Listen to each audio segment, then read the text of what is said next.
Pagpapatuloy naman ang retrieval operation sa mga batang natabunan sa Sagbayan, Bohol. May live report si Salima Refran. Salima.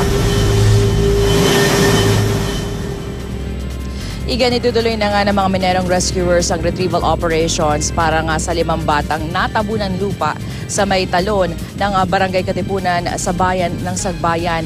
Alas 8 ng umaga ay inaasahang magsisimula muli ang paghuhukay. Umaasa ang rescuers na makaka-retrieve na sila ng kahit isa sa mga bata ngayong araw. Kahapon kasi nakahukay sila ng isang bag na pinaniniwala ang pagmamayari ng isa doon sa mga bata.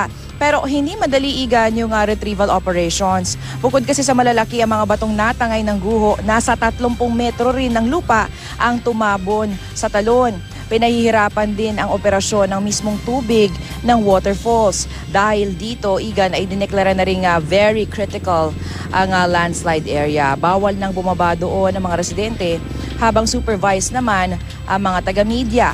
2 grupo ngayon ng mga minero naghuhukay doon, ang Philsaga Mining ng Agusan at Felix Mining ng Benguet. Mga veteranong rescuer na mga ito na tumulong na rin sa iba't ibang malalaking retrieval operations tulad ng landslide sa St. Bernard sa Ginsaogon, Leyte at ang pinakahuli nga ay ang guho sa New Bataan, Compostela Valley nang manalasa ang Bagyong Pablo noong isang taon. Samantala igan, isa pang grupo ng mga minero ang magtatangka naman na ma-retrieve ang katawan ng isang matanda sa isang guho sa bayan naman ng Balilihan.